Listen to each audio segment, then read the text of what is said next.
bagaimana binar mata mereka, atau kadang-kadang ya nonton tapi gitu, ada juga yang sama tidur. Itu buat saya menarik sekali.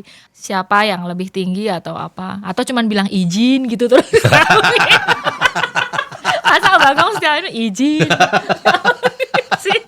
Ibarat kalau dalang itu dianggap kayak orang yang masak, kayak koki, istilahnya kayak jualan soto gitu. Oke. Nah, sinden anggaplah itu kayak gorengan mendoan. Oh. Jadi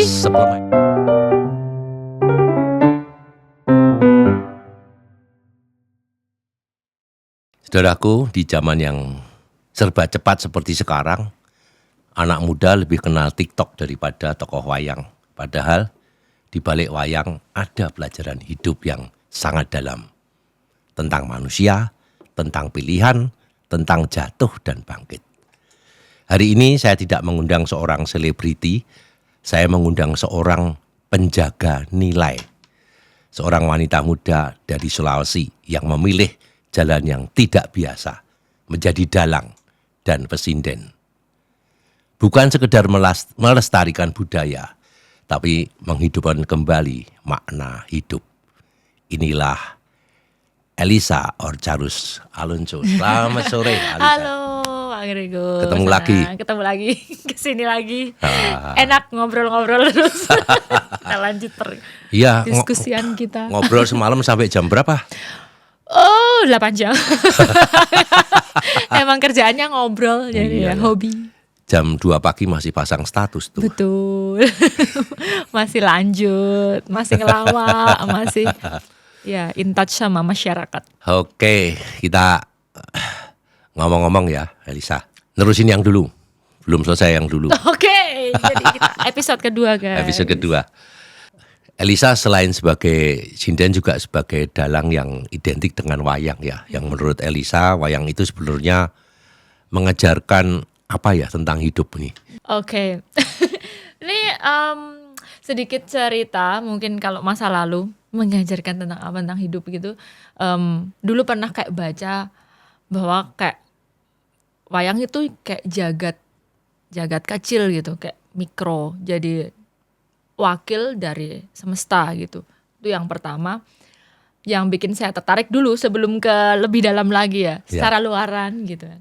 Kok bisa ya hubungannya misalnya kematiannya Karno, terus kalau ada dalang bikin cerita Bratayuda pas kematian Karno pasti hujan gitu. Kayak gitu Kak.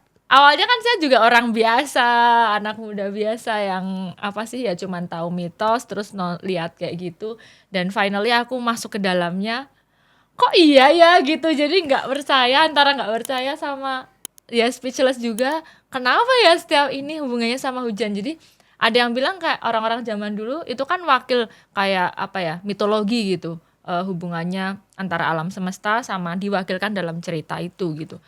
Tapi ternyata ya ada hubungannya kayak gitu. Pernah sih waktu saya kuliah di S1, cuman saya agak lupa kronologinya bagaimana si Karno itu akhirnya mewakilkan sebuah kayak kisah presipitasi hujan kayak gitu.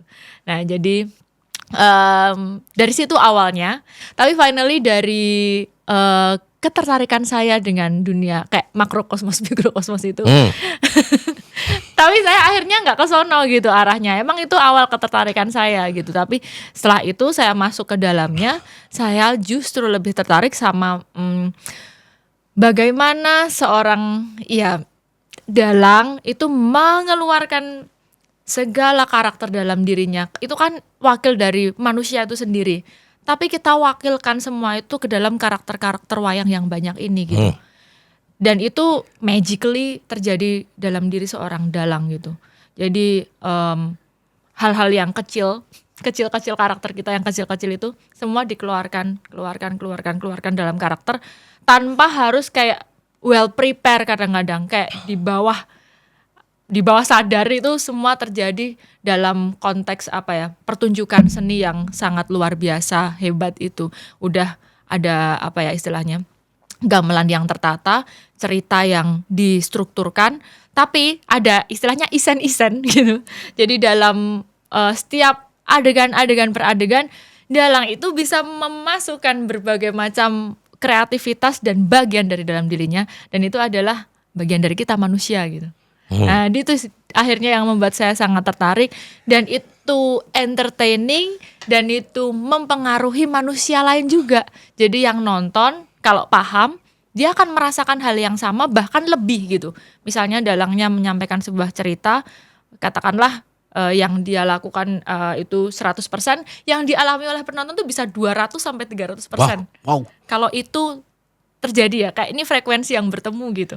Jadi betapa hebatnya perwakilan si mikro-mikro ini gitu. Yang aktualisasikan, yang dicurahkan dalam sebuah case pertunjukan seni tradisional. Jadi itu kerennya gitu. Jadi kalau saya melihat ya sudah mulai bergeser sedikit ya. Kalau zaman dahulu itu kalau kita melihat wayang itu kan kita lihat filosofinya. Misalnya tadi Karno, Yes. itu bagaimana? Ya, ada saudaranya misalnya ada Bima, Yes. ada yang lain-lain itu ya. Kita melihatnya mungkin dari karakternya si masing-masing itu ya. Ya, bagaimana si Karno itu mempunyai sifat atau karakter walaupun berbeda ibu, ya, Betul. berbeda ibu dengan si Pandawa Yudhistira atau Pandawa itu dan sebagainya, tapi dia ingin menyatukan bahwa mereka itu bersaudara sehingga terjadi perang Baratayuda seperti itu kan ya. Itu kan kita ambil filosofinya seperti itu ya. Tapi kelihatannya sekarang sudah bergeser. Sudah, seperti yang Elisa katakan tadi kan tidak pure ngambil dari filosofinya gitu. Sebenarnya bukan bergeser juga, tapi cara orang menonton itu punya POV yang beda-beda akhirnya gitu. Untuk orang istilahnya kalau zaman dulu orang nonton wayang itu kan sangu gitu kan. Orang bilang kayak punya bekal, dia udah tahu cerita Baratayuda secara basically. Terus dia mau lihat dalangnya ini akan memakai POV-nya dalang itu kira-kira sudutnya Karno mau ditaruh di sebelah mana nih. Kan itu punya sangu. Tapi untuk sekarang banyak anak-anak muda atau juga orang-orang yang mungkin nggak terlalu kenal sama wayang, itu kan belum pernah tahu misalnya sama cerita ini. Jadi kan tugas dalang juga makin berat nih. Jadi selain untuk mengenalkan secara ini, tapi juga bisa memberikan di dalam waktu yang sama, selain pengenalan juga masuk nih apa yang mau disampaikan kayak filosofinya atau pesannya atau pitutur atau apapun lah yang ada di dalam pikiran dalang juga dalam cerita itu sendiri gitu. Tapi itu dalam waktu yang bersamaan, jadi PR-nya kayak berat gitu. Kalau dulu enaknya para penonton wayang itu udah sangu gitu bedanya di situ. Ya, udah sangu. Oh, kalau Karno itu begini, kalau Yudhistira itu begini, kalau Bima itu nantinya jadinya begini. Ya, kalau sekarang kan nggak tahu itu wayang apa aja nggak tahu gitu. Itu. Jujur, aku juga nontonnya dulu kayak gitu. Jadi kayak misalnya wayang rampokan itu kan saya taunya itu base dulu. Jadi itu ya secara ini, terus taunya itu tuh wayang cewek apa cowok, terus yang cowok kayaknya sama semua gitu. Terus cara mereka bicara apa juga sama, aku nggak tahu gitu apa maksudnya. Terus ini petilan cerita apa sih? Nah itu yang sulit di situ. Makanya untuk orang yang nggak tahu wayang sama sekali, akhirnya tugas dalang kan jadi berat banget ya. Makanya kayak dalang-dalang yang saya juga respect gitu, kayak misalnya Pak Antos Susumono almarhum yang kayak membuat wayang dengan segala warna yang mencolok gitu, terus dengan ada segmen yang dia memasukkan misalnya kayak Togok Soroito atau apa di tengah-tengahnya kayak sebagai narator, itu untuk mendekatkan ceritanya ke masyarakat dengan bahasa yang bisa dipahami. Misalnya udah selesai nih ceritanya, nanti ada Togok Soroito yang datang terus dia kayak naratorin, oh ini tadi tuh kayak gini loh ceritanya gitu. Sampai segitunya dalang ingin mendekatkan cerita itu ke masyarakat kayak gitu. Oke, jadi sebenarnya kayak wayang itu mengajarkan apa sih tentang hidup? Banyak hal yang bisa disisipkan dan kita bisa petik dalam pertunjukan wayang itu sendiri, dan itu tergantung tadi yang aku bilang sangunya para penonton wayang. Kalau sangunya penonton wayang itu udah istilahnya level up gitu ya, level 10 nek kalau misalnya level kepedesan tuh 10 gitu. Dia bisa mempelajari sesuatu yang dari pertunjukan wayangnya apapun. Misalnya oh bagian ini, oh cara dalangnya menyampaikan itu berarti seperti ini. Tapi kalau misalnya level 1 yang belum pernah sama sekali, berarti kan tentang ketertarikan ya sama pertunjukan wayangnya. Oh ternyata wayang itu menarik juga ya dari dalam sisi misalnya dia tertarik dalam sisi dramanya dulu nih. Ternyata misalnya nonton Pak Purbo, ternyata kok aku bisa sedih ya, tiba-tiba nangis ya nonton wayang ini kayak gitu. Nah berarti ada sesuatu yang menarik dalam diri dia tentang drama wayang yang bersatu nih frekuensinya, yang membuat dia akhirnya mempelajari ketertarikan tentang drama wayang itu sendiri gitu. Karena dalang itu kan banyak banget ya, dari suluk, drama, Ontowecana, apalah itu macam-macam. Nah itu yang tertarik frekuensinya itu kan nanti masing-masing. Kalau saya jujur waktu itu yang akhirnya bisa menarik saya sebelum ke filosofi itu adalah bagaimana masyarakat kok mau-maunya tetap kayak istilahnya urunan untuk mengadakan sebuah pertunjukan wayang, mereka nonton dan antusias, mereka bahagia dan tetap berdiri di situ untuk nonton sampai selesai. Nah, itu yang saya tertarik gitu. Apakah benar-benar mereka hanya menyukai menunggu filosofi atau apakah mereka juga mencari hal yang lain? Ternyata juga enggak gitu juga gitu. Jadi menurutku filosofinya itu sendiri akan didapatkan sesuai dari keinginan setiap penonton wayang yang hadir di situ. Sedikit demi sedikit, yang banyak ya dapat bisa banyak, yang dan seberapa banyak kayak penelitian kualitatif. Oke. Seberapa jauh kita mau ambil gitu. Gitu sih menurutku. Jadi emang beda-beda, nggak bisa dibilangin sesuatu yang pasti dapat ini gitu. Tergantung petualangan masing-masing penonton. Oke, lanjut tadi. Elisa, kalau kita ngomong soal cerita wayang ya, itu yang namanya Baratayuda atau Ramayana dan sebagainya itu kan sering diulang-ulang terus ya. Kalau Baratayuda nanti ceritanya ya gitu. Betul. Ramayana ceritanya gitu kan orang sudah paham semua itu. Iya. Sudah pernah mungkin saya sendiri sudah lihat beberapa kali itu. Betul. Sebetulnya yang ditunggu penonton tuh apa? Ceritanya atau dalangnya atau dagelannya atau apanya? Elisa, kalau selama ini yang kamu tahu. Oke. Ini sedikit kayak spill tulisan saya nih akhirnya. Karena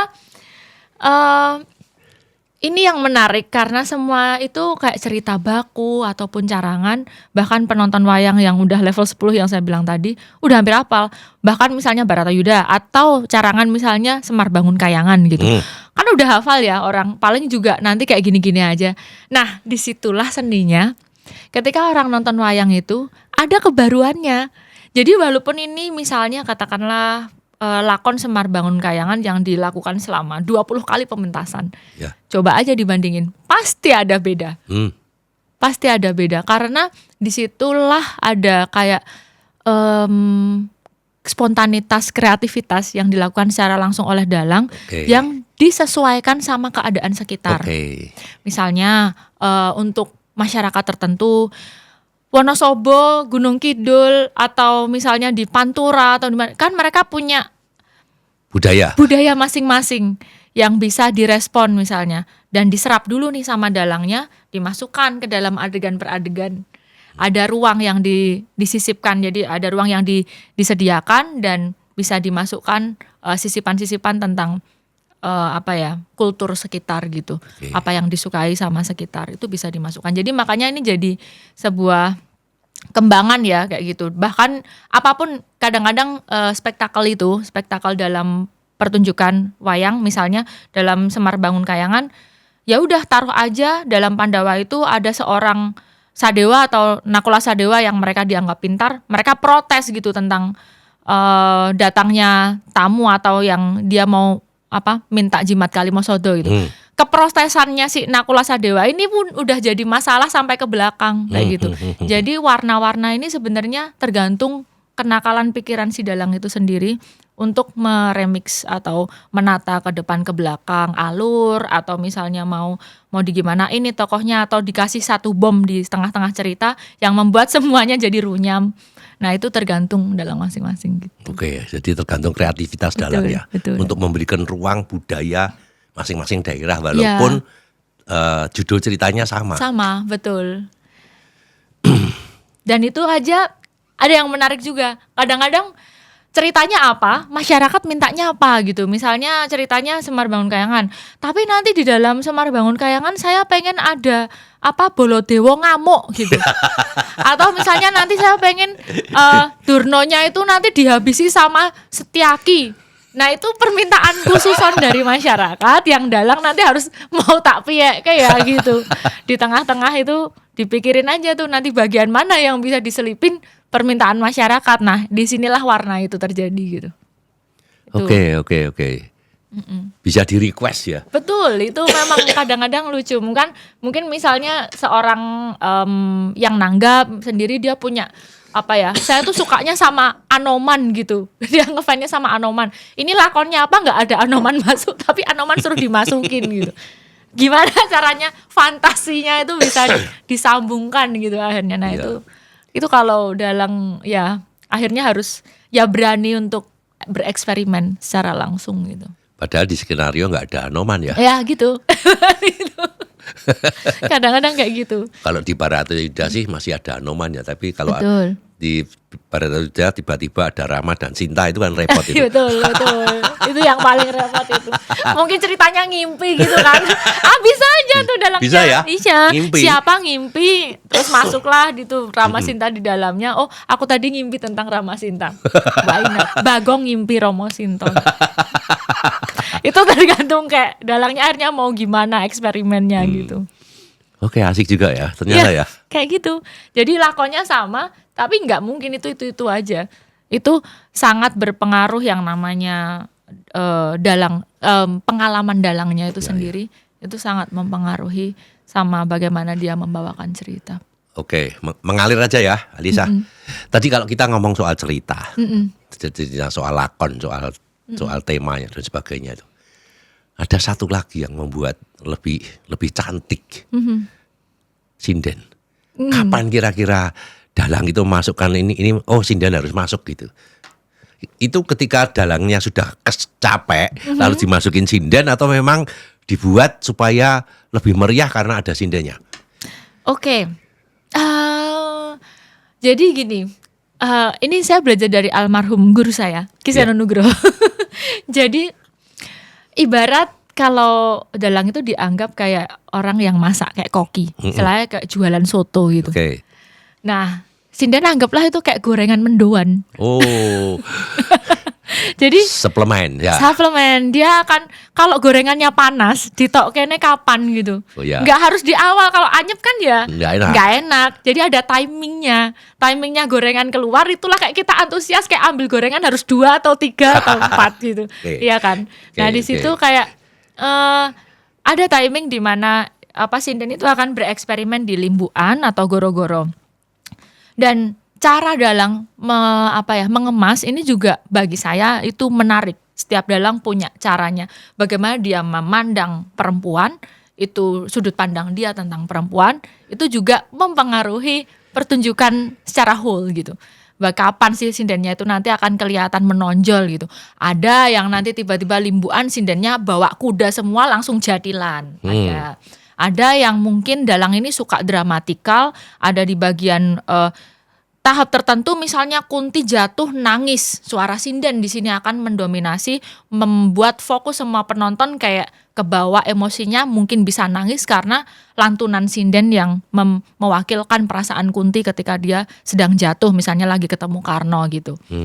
Itu atau misalnya di saat entertain ya di situ di Limbuan, bagaimana dalang bagian awal mungkin sindennya akan menari bersama atau aku mulai landai dulu aja karena tadi udah strength di bagian awal, udah sekarang sindennya nyanyi satu dulu secara vokal, sinden yang muda suaranya bagus banget, istilahnya golden voice gitu. Dikeluarin, dia langsung maju, keluarin aja, nggak harus gerak tapi dia yang dikeluarin suaranya. Jadi di sini cara dalang untuk mengeluarkan setiap alat itu strateginya sebagai seorang moderator juga itu sangat penting juga. Jadi di sini akhirnya sinden perempuan sendiri kalau dia tahu apa sih bakatnya masing-masing bisa dikonsumsi bukan konsumsi ya, kasar juga kalau konsumsi. Bisa dilihat, bisa dinikmati secara apa ya, dapat semua gitu. Kan ada yang istilahnya sinden nggak kanggo gawe gitu. Tapi kalau dalang tuh bisa mengeluarkan, tahu oh itu nanti dia keluarnya di bagian tengah-tengah,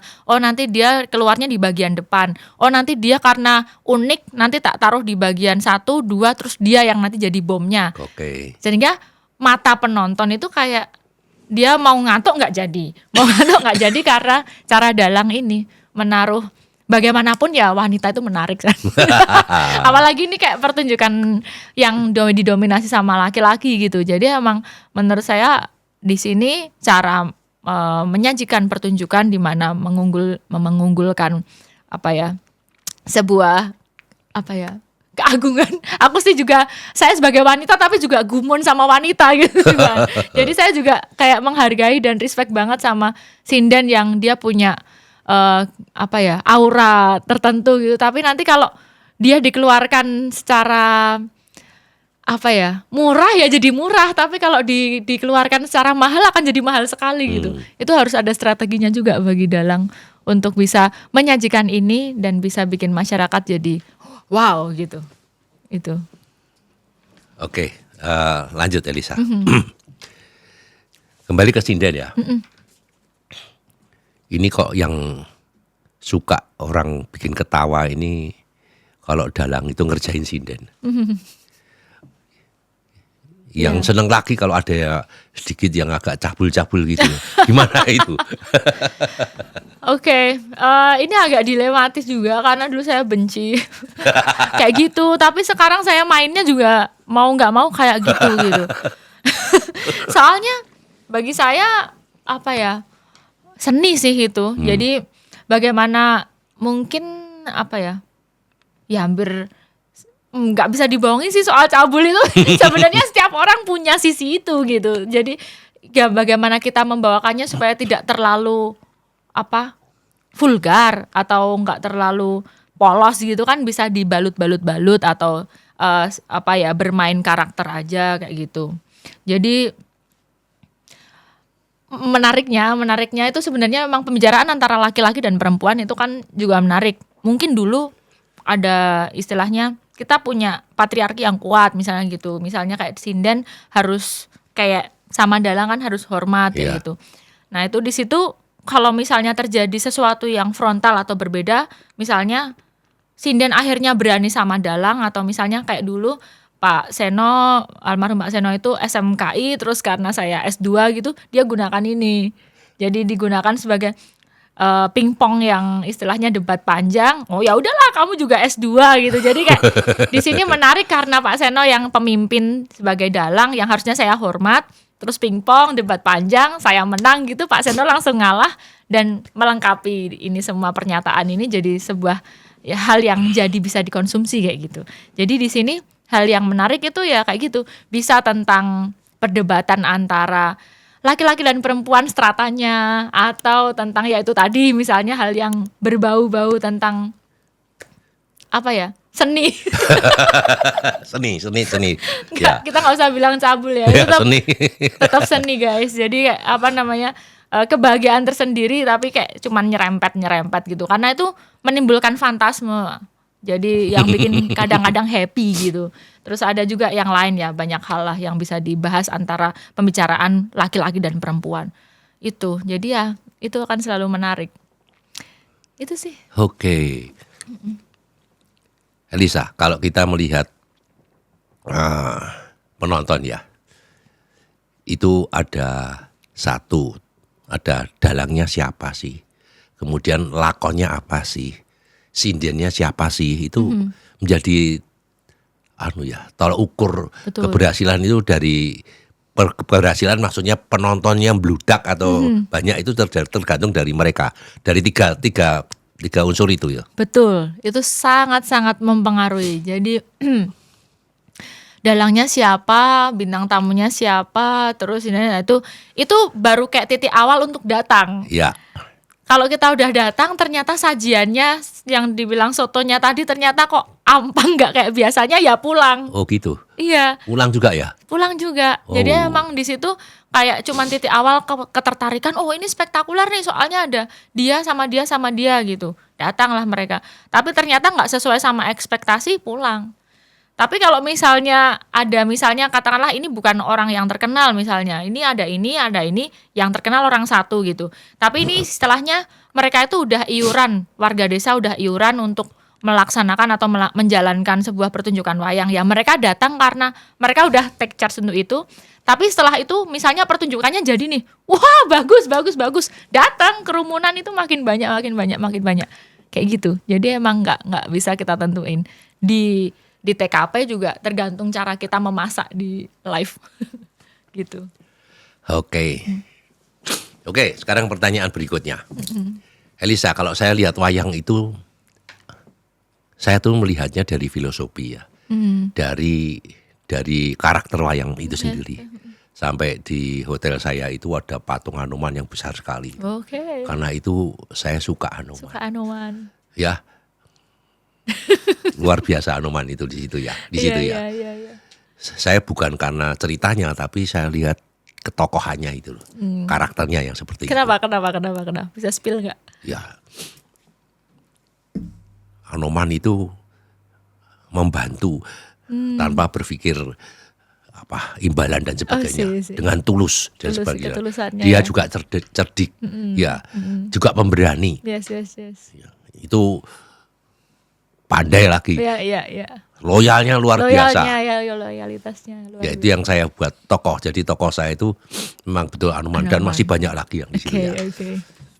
Sampai dia mau kepengen mati aja nggak mati gitu. Nggak bisa. Dan itu, ini kalau dari saya. Kalau dari Elisa apa yang kok seneng wayang, ketokohannya atau apanya tadi?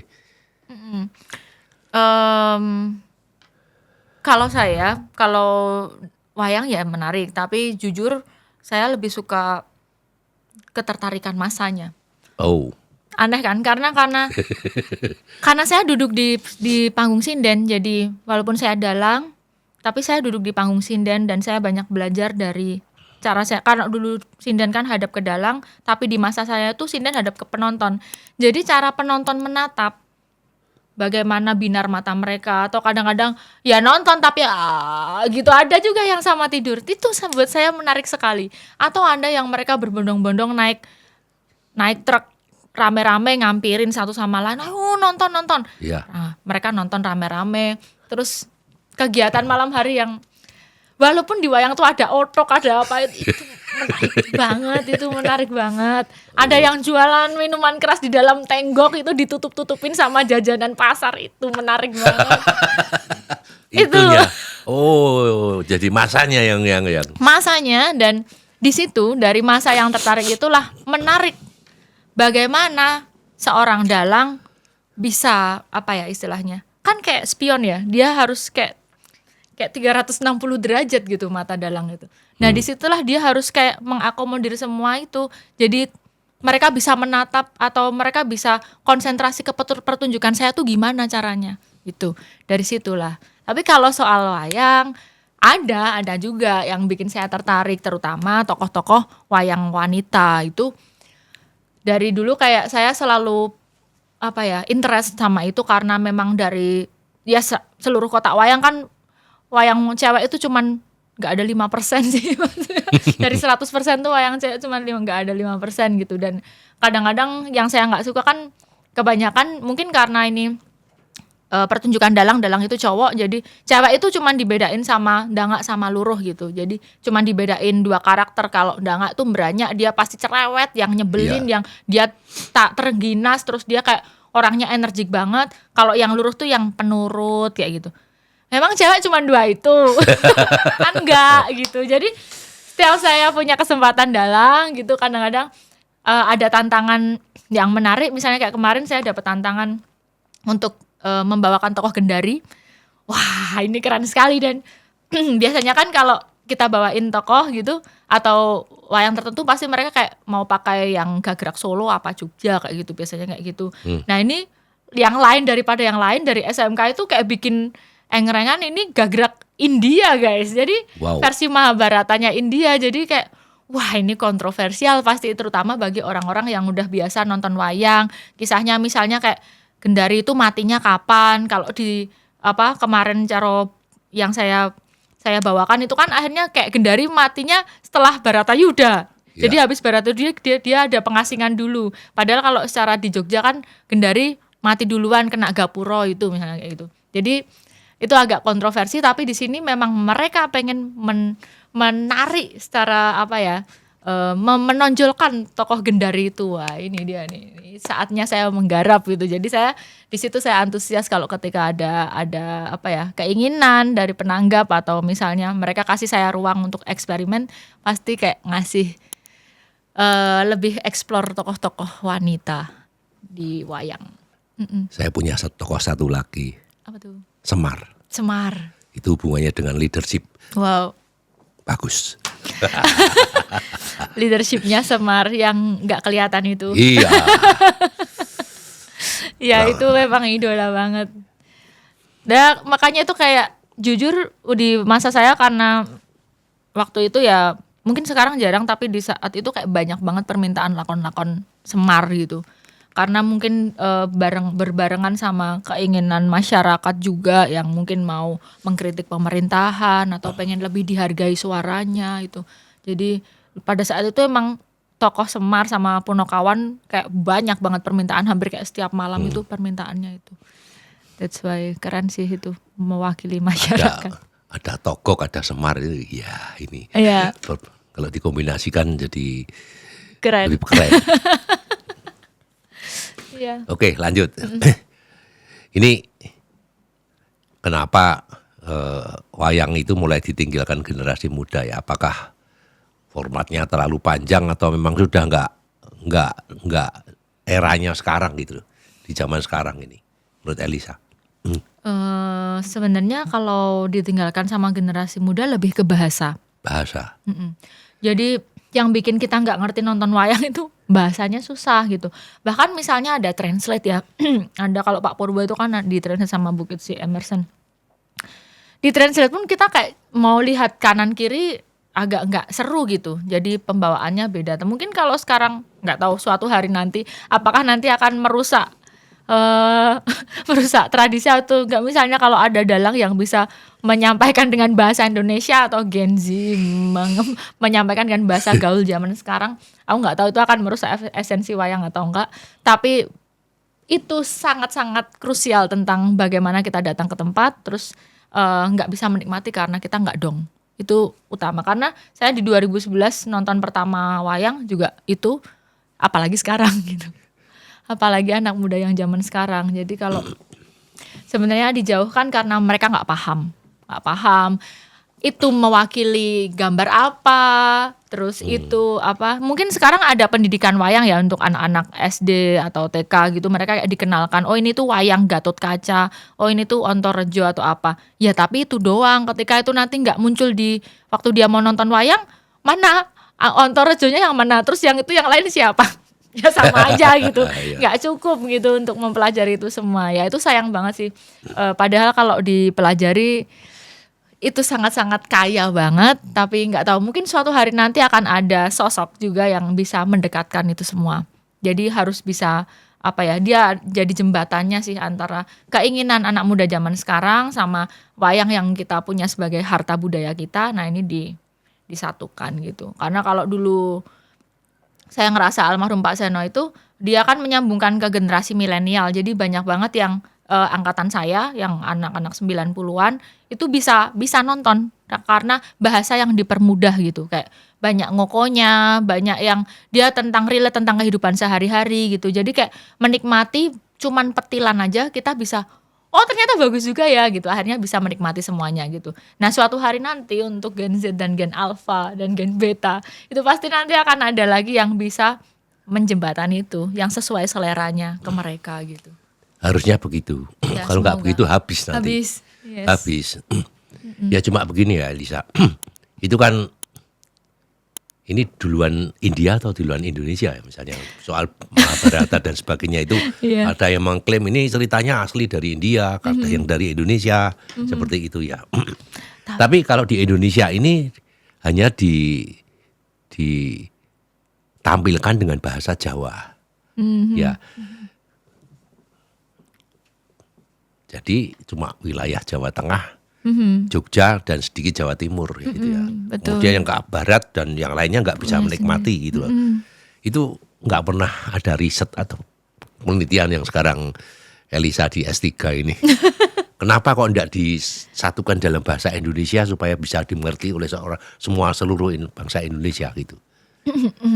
Menurut saya sih karena itu cerita dari Hindu ya, jadi tetap ada strata. Jadi kekompleksan bahasa Jawa itu karena ada strata dalam bahasa Jawa. Jadi di keraton cara kita menghormati itu gimana, bahasanya beda di keraton. Ngomong sama dewa kan juga beda.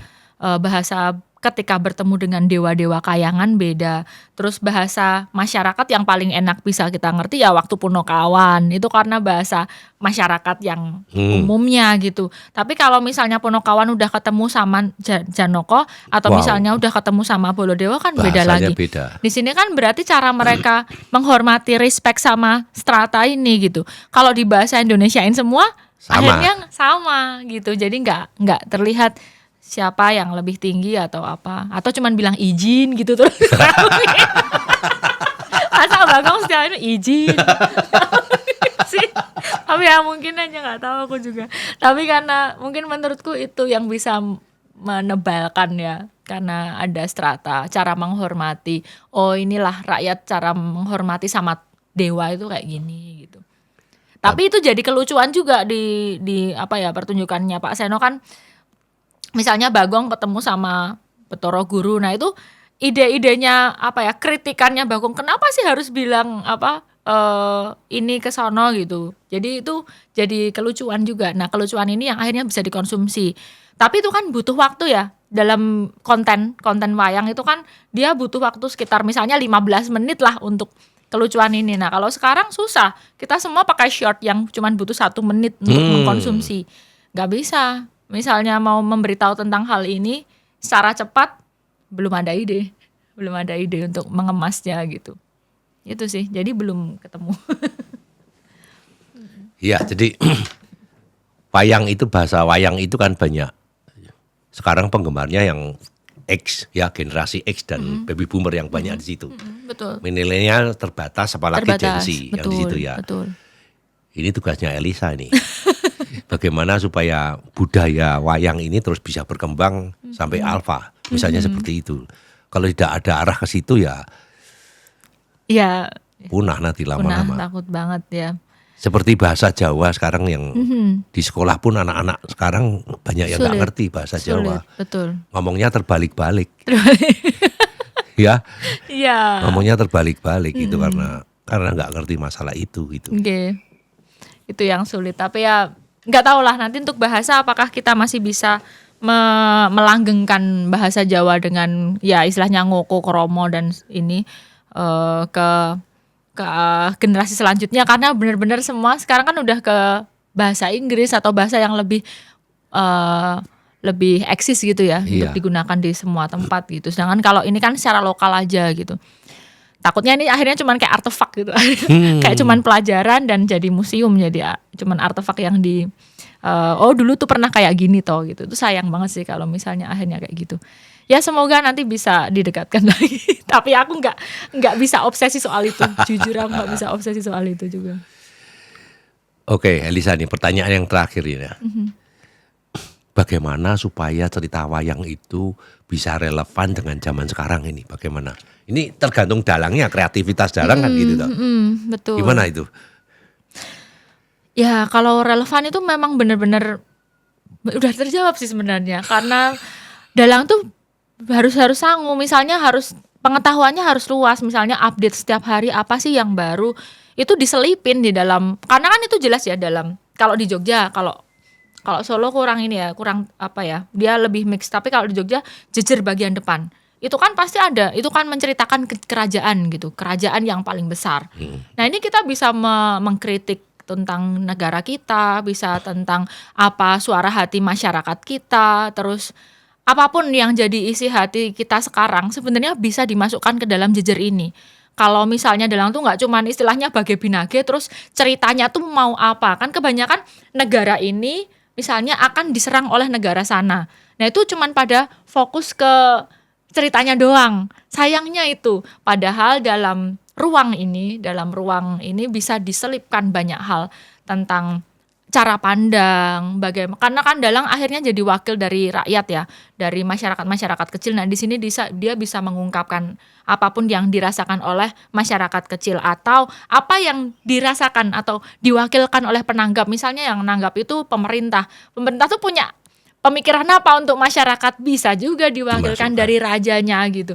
Jadi di sini sebenarnya tergantung dalang itu lagi. Kalau misalnya cuman mau menyuguhkan cerita yang meligi cerita tok gitu saya cuman mau menyampaikan cerita aja, pendongeng aja, ya nggak make sense sih. Sekarang tuh harus kreatif banget di setiap adegan per adegannya itu kita selipin sesuatu hal yang bisa diambil atau relate sama kehidupan kita sekarang. Itu yang bisa membuat ini kontinuitasnya akan terus berlanjut sampai di masa depan. Gitu. Jadi menurut saya begini, mesti harus ada regenerasi si dalang ini tadi ya. Kalau dalangnya masih generasi baby boomer, ceritanya ya gitu-gitu ya. Untuk cerita yang ke arah Betul. Gen Z, dia nggak ngerti. Seperti lagu, kita bisa lihat lagu. Oh yang lagunya ini, oh ini usianya sekian. Oh yang dilakukan ini, oh usianya Iya, sekian, iya, seperti iya, itu supaya iya. bisa menarik, bisa langgeng gitu, Iya. seperti itu. Sama-sama. Karena sama-sama seni kan. Iya, seni sama-sama seni. Kita sama-sama seni dan cari istilahnya melihat penikmat kita, pasar kita tuh kayak apa sekarang. Nah Oke, itu. itu. Sama. Oke Elisa, terima kasih sudah Ya. datang ke sini. Kita Sama-sama. banyak berbincang-bincang. Semoga bisa menginspirasi untuk teman-teman, terus dalang-dalang yang generasi saya ke bawah ya, biar bisa, ayo kita mau apakan nih Yes. pertunjukan wayang ke depan nih, biar masih bisa dinikmati karena yang kalian yang udah punya modal belajar kayak gitu kan. Jadi berarti kalian juga yang akhirnya punya tongkat estafetnya untuk bisa mempengaruhi pasar kita ke depan gitu. Jadi kita harus semangat buat bisa menarik masa yang lebih banyak untuk tertarik sama pertunjukan wayang. Oke. Dari perbincangan kita hari ini kita belajar satu hal, bahwa hidup ini sebenarnya seperti wayang. Ada peran, ada konflik, ada pilihan, dan ada konsekuensi. Kita tidak selalu bisa memilih cerita, tapi kita selalu bisa memilih akan menjadi tokoh seperti apa. Apakah kita jadi ksatria atau justru jadi tokoh yang kalah oleh dirinya sendiri. Terima kasih Elisa. Terima kasih. Sehat Pak selalu Gregor. dan Ya, semangat bisa. Thank you.